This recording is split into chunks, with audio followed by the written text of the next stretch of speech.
Welcome to the Empowerment Zone with Ramona Houston, where we zone in on Black and Brown relations and our journey to empowering our communities. Thank you for joining the Empowerment Zone. I am your host, Ramona Houston.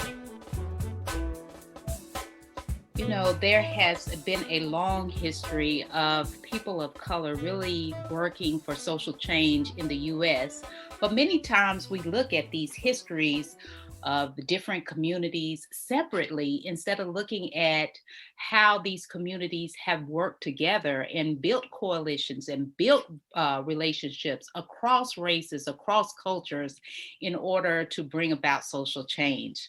So I am so happy today that we are going to have this conversation about the histories of solidarity among communities of color since the 1960s.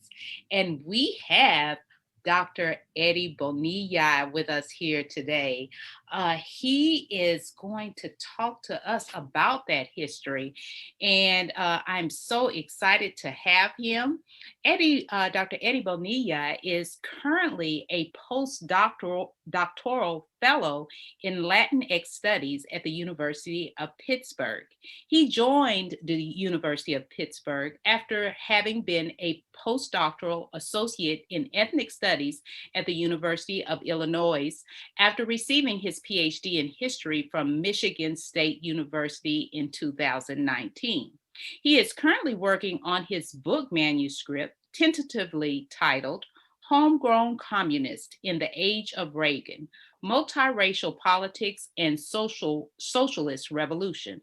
And this manuscript looks at the theories and practices of Latinas, Latino, African American, and Asian American communists during the 1970s and 1980s. Welcome to the Empowerment Zone, Dr. Bonilla. It's a pleasure to have you here today. Yeah, thank you for inviting me, Ramona. I appreciate it. Well, Dr. Eddie, I'm excited about getting this conversation started. But before we do, can you give our audience a little bit of background about yourself? I'm curious to know your background, where you're from, and also your professional trajectory, how you became interested in studying this particular topic. Yeah, thank you. I'm born and raised in Southern California in a city called Southgate, which is a predominantly Latino community. And so grew up there. My parents had immigrated from Guatemala around the 1970s. So the child of immigrants, as well as I identify as Central American. And so went to high school, all Latino school, and then eventually made my way to the University of California, Irvine, to do my undergraduate work in Chicano Latino Studies. And something I kind of kept asking about in those courses was like, what about other working class peoples, other working class histories? Because I kept feeling like we were focusing on just Chicanos, even though then I couldn't put it into perspective that like, well, duh, we're only focusing on Chicanos because it's a major about Chicanos and Latinos. And so eventually a professor handed me a document that kind of was related to the ideas of Karl Marx and Marxism and kind of talking about class solidarity. And so one thing led to another that I eventually made it to graduate school at Michigan State University to do my PhD work, where I focused in history, but I had a mentor, Pero Dagbovi, who is an African-American historian who kind of kept pushing me to think about the intersections of, Latino history, African-American history. And so the project kind of developed, and before I knew it, the Chicano Latino organization I was originally writing my dissertation about, I ended up finding out in the archives, looking at documents, that they merged their group with an Asian American group and an African American group. And so at that point, I kind of was like, well, it was really late in the dissertation to do more with it. But now, after completing the dissertation, I'm focused on conducting oral histories and talking with more former activists with African-American and Asian American backgrounds to get at some of these things, such as Afro-Asian solidarities, Afro-Latino solidarities, as well as Asian Latino solidarities, all around the kind of lens of Marxism and kind of thinking about how that served as a foundation and as a common language for these activists to begin organizing together. And so that's kind of been my trajectory. And then now in the classroom, I try to bring these similar histories. Even if I'm teaching a Latino history course, we're doing a lot of African-American history, a lot of Latin American history, to try to get at these complex topics, because we all live in a world that's not in a vacuum, right? We're all, we have relationships with one another. And so the solidarity angle is one that I've taken for doing this research. Sounds exciting. So many times when we study our histories, we always study them in silos and not really recognizing their interrelatedness, and also how they influence each other and how they work with each other. And so tell us about that organization or that you're studying now, and how you're putting it in. What lessons are you learning, and how are we putting it in context for today? When we see all the issues that are happening today to Black and Brown people, and now Asian Americans have been affected a lot with different issues that are occurring today, particularly the emotional, mental, and physical violence that is going on, that it kind of it has began to put Asian Americans in this bag with Black and Brown people, and in many respects they have been seen different, as a different type of group, and not necessarily coalescing or building relationships with Black and Brown people. But anyway, that's a big question.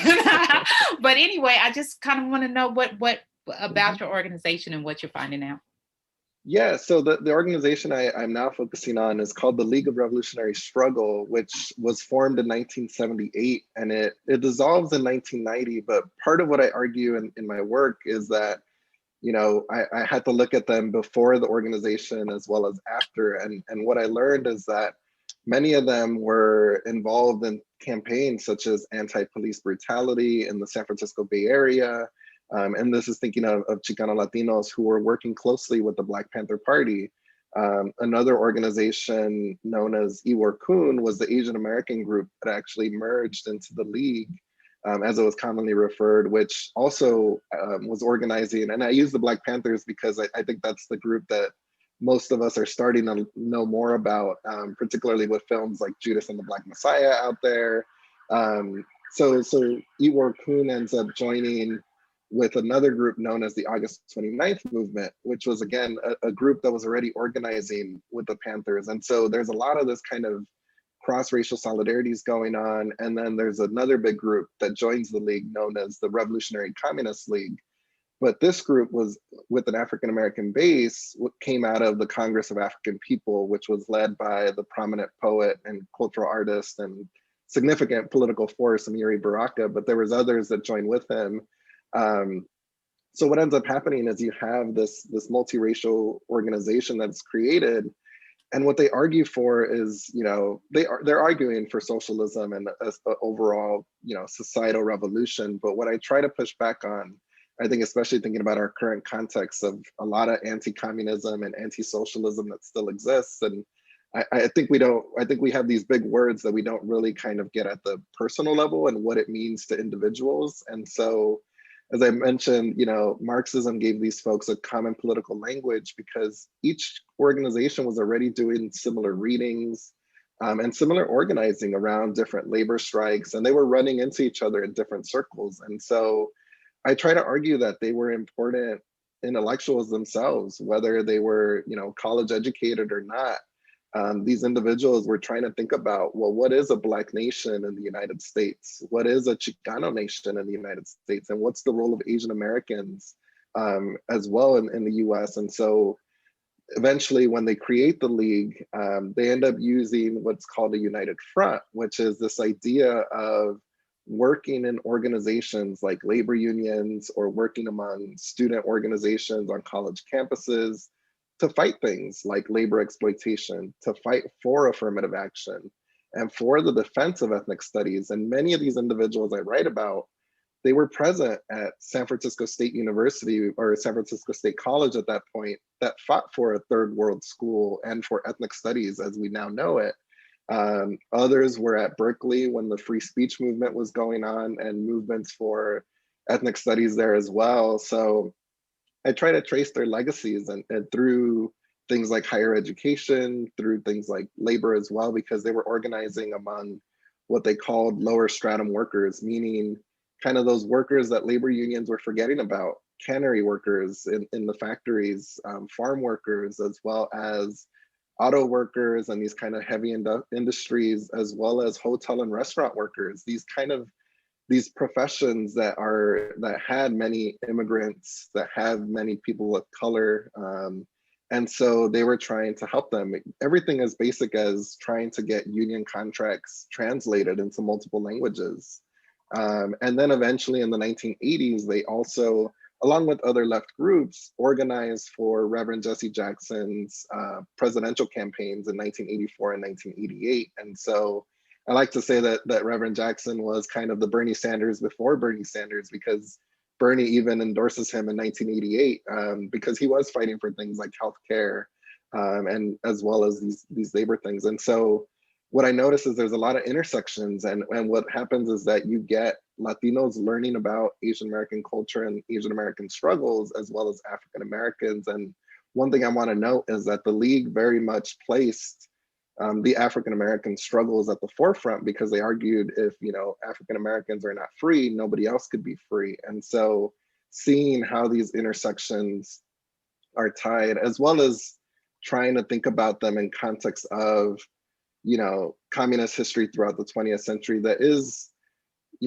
sometimes considered primarily white or primarily European or foreign to these communities. But instead, what I'm finding is that these communities use the tools of Marxism to try to reconsider their own local conditions and that their things in their daily lives. And so as far as connecting it to the present, many of these activists are still organizing today, and some of the institutions that they help to create are still going strong, or many of these individuals founded new organizations. And so there is a lot of multi-generational teaching and learning that these activists are doing, whether it's hitting the streets now for the Black Lives Matter movement or for some of these anti-Asian protests that are going on.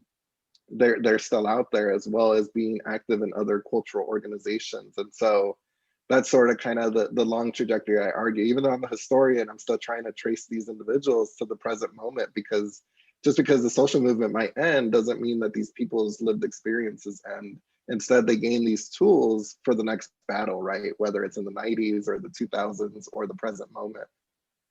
So the name of the organization is the League of Revolutionary Struggle, correct? Yes. And we're calling it the League for short. Could you tell us about where they were located? You talked about California. Was it unique to California only, or is it a national organization? And how did they mobilize on the local and national level? If it is a national organization.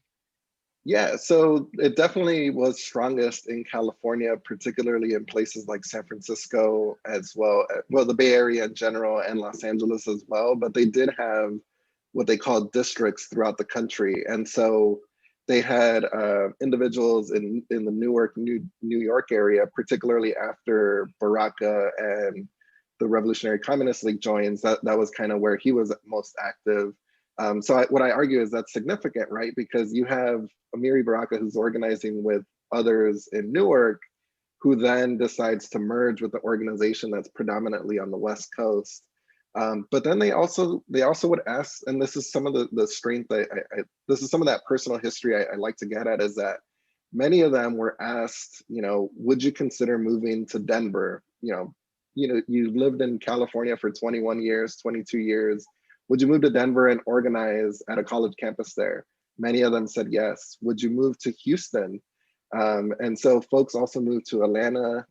So they were in Atlanta, Houston, New York, Newark area, as well as Chicago a little bit. But their strength definitely was in California. And they also had correspondents in Hawaii, and they were attempting to create a nationwide organization, but definitely the strength was in California. So what do you see as their many contributions? Because I don't want to say one contribution, because I'm sure that they have laid a foundation for a lot of different interesting changes in the U.S. in terms of social change. I think a few of them that I argue is that they did push some of these more ethnic racial movements, such as whether if we think about the Chicana movement or just even student movements more to the left, to consider, how to think about the big picture of these critiques of capitalism, these critiques of imperialism. But then even then, many of them were some of the first professors in ethnic studies programs.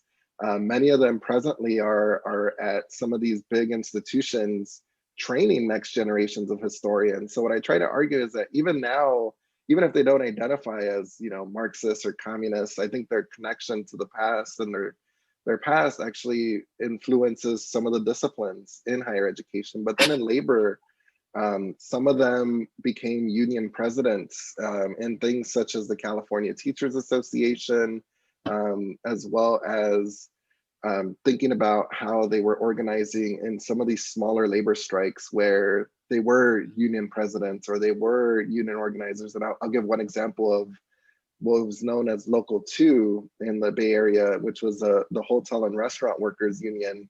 And one thing I should note is that some of these individuals weren't open communists at this point because of fears of police repression, of anti-communism, and the fact that the Cold War was going on, and identifying as a communist at this point could make you lose your job. It can really hurt your family. So now that we're 20, 30 years later, many of these folks are starting to be more open and talk about these histories. And so, some of the key leaders in the Local 2 strike in the 1980s were League members who were able to earn better contracts for workers in the hotel restaurant industry, meaning cooks, people who were cleaning rooms, and just these workforces that were, again, predominantly immigrant or people of color.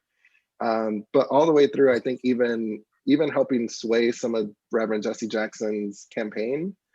Some of them were in key leadership positions of the campaign, and it's significant that Reverend Jesse Jackson is is the first candidate to give a speech at San Francisco's Chinatown. Mm-hmm. And so what I argue is that it's not a coincidence, because there are League individuals that are kind of active there. And so sometimes I kind of feel like I might be seen as like this FBI agent that's laying these things out, but I think it's important that we talk about them, because I think that has led to the erasure of some of these people's very important histories. And as I mentioned, many of them are connected actually to the Black Lives Matter movement currently going on around the St. Louis area.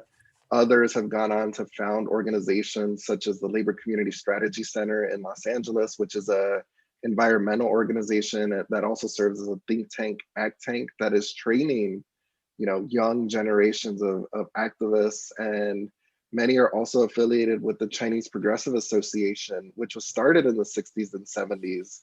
That is very significant for the Chinese American community as far as culture goes. And so they kind of had their hands in a lot of things. And the question is, how can we measure their actual sway? And sometimes it's very obvious. Other times I think it's kind of in those personal conversations, personal changes to other people's consciousness. So I do think that they helped elevate individuals, what people would call like fellow travelers. So it's a little hard to measure, but that's kind of the way I'm trying to do it.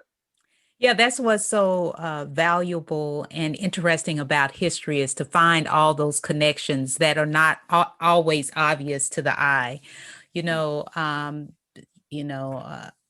Reverend Jackson, one person, there were a few people that are close to him that worked on his first campaign, and they told me that they really think that they laid the foundation across the nation for President Barack Obama to be elected, because all of those networks were established. And then you go back even further, like you said, and look at these connections that helped Reverend Jackson, and to really help him in terms of creating a platform that was for workers and pro-labor and just helping marginalized and suppressed groups. So, looking at all that history, what do you think, what have you learned that that really intrigued you about learning about all of this history and this organization, the League? I think first and foremost is that there was challengers on the front lines to the shifts in like neoliberalism, the shifts in the conservatism. Talking about the League, I had to talk a lot about Ronald Reagan because he did serve as governor, first of California, because California is both kind of a liberal bastion as well as the land of conservatism and of Reagan. And so I think the fact that there was challengers in the 70s and 80s to Reaganism, to neoliberalism, that were trying to keep, industries like the auto industry in California that used to have 10, 15 auto plants. And, even if they identified as communists, they were still locally attuned to these conditions, because what they argued was, if these factories leave, that's going to devastate these communities of color. That's good paying union jobs that are leaving. And that really shapes the way a community changes. And so one thing I think that that's one thing I try to argue for these folks. And then also to just their long distance runners, as Eric Mann kind of theorizes. And Eric Mann was a former League member, and he's the head of the Labor Community Strategy Center. And he's open about being a former League member, but he leads one of these strikes in GM at a General Motors plant in Van Nuys. And so he calls folks long distance runners. And I think that I really love that, because many of these individuals are still going. They've been in the game for 50, 60 years. But also too, just the interpersonal relationships. One thing I like to write about the League is that they advocated for things such as daycares. They created a daycare system where, even if you were married, if you were single, if you were a college student, if you had kids or you didn't have kids, you had to put in your time to take care of the kids. And so, I think that is very important, because many of those kids are still best friends today. Some people baptized others, and just those kind of connections. And there's a lot of, I do tend to kind of favor the solidarity histories. There is some conflicts that arise, right? And I don't want to erase any of that, but just kind of that these folks are still going strong, and they're still either training new organizers, or they're actually themselves getting trained by the younger generations that are trying to teach them about current day conditions. And so that multi-generational teaching and learning, I think, is one thing I would like folks to know about the League. Wow, this is just fantastic information in terms of the League, and really putting them in the historiography about social activism and what's going on today in our various communities. I'm really intrigued with this story, because this is, I've never heard of the League. Not that I'm supposed to know everything, but this just, when you look at the impact that they've made, not only on the West Coast and the East Coast, but the impact they're making in terms of training new scholars and new activists, they really will and are having an imprint and footprint in social activism today. Is there any other details that you'd like to add about the League and the importance of your work and what you hope to contribute to the historiography? Yeah, particularly that these folks, kind of back to this point that they were intellectuals, that they need to be treated as folks that were really theorizing their own histories. In the 60s and 70s, right, before ethnic studies, curriculum was predominantly white, and many would argue we're still kind of, pushing back on some of these old narratives, but, they were writing up their own histories and weaponizing their own histories to try to advocate for political change. And so really just trying to place them into this kind of, I guess I would say, like a pantheon of these Marxist thinkers, right? Like you have your very male-centric, Stalins and Lenins and Mao's and, Fidel Castro's of the world, but the League was led by predominantly Asian American women, which is very significant and very different when you think about communist histories. And just again, pushing back on this notion that, communists are predominantly white or but and in fact that these individuals really theorized what Marxism meant to them based on their own racialized ethnic experiences.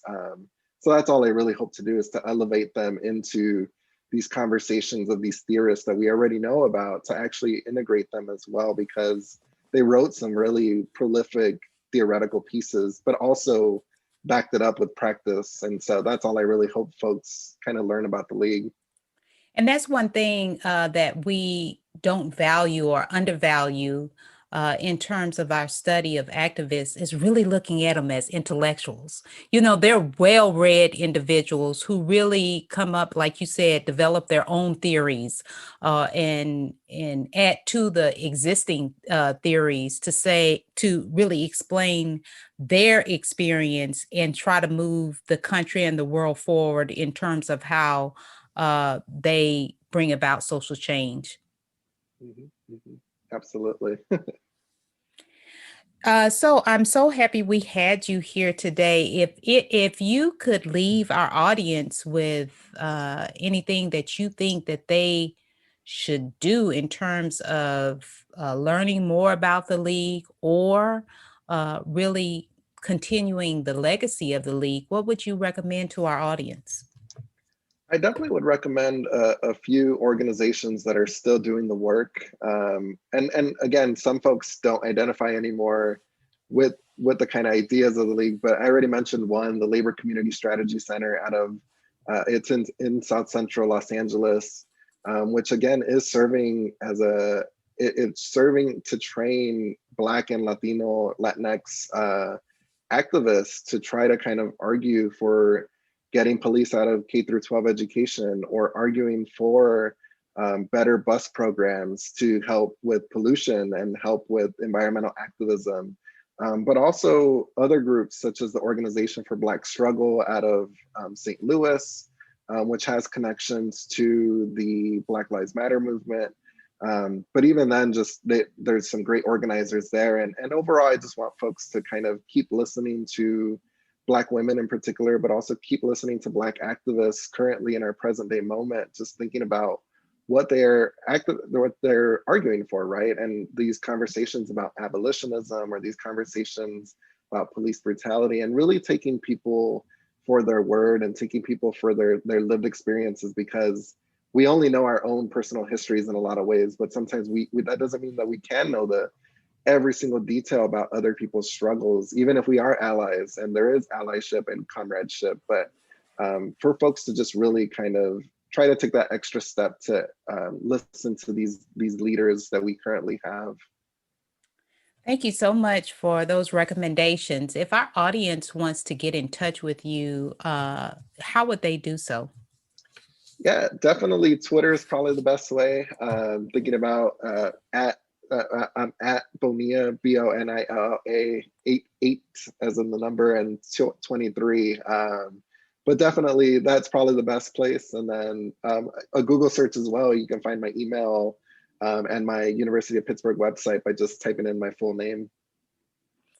Well, thank you so much, Dr. Eddie. And when you finish that manuscript and it's published, you're always welcome to come back and promote your book. And even before then, you're welcome to come back and discuss anything you want to on the Empowerment Zone. We really appreciated you sharing your knowledge with our audience.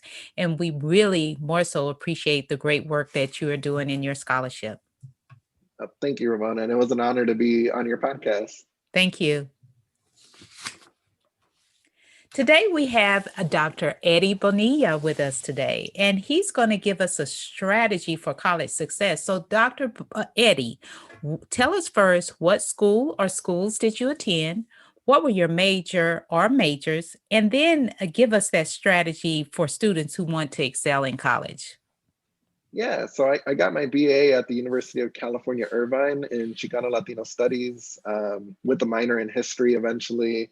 And then I went on to graduate school at Michigan State University to get my PhD in history with a focus in Latino history, but as well as minors in African American and Latin American history. And then I have served as a postdoctoral fellow now at the University of Illinois, Urbana-Champaign, and now I'm currently a postdoc at the University of Pittsburgh.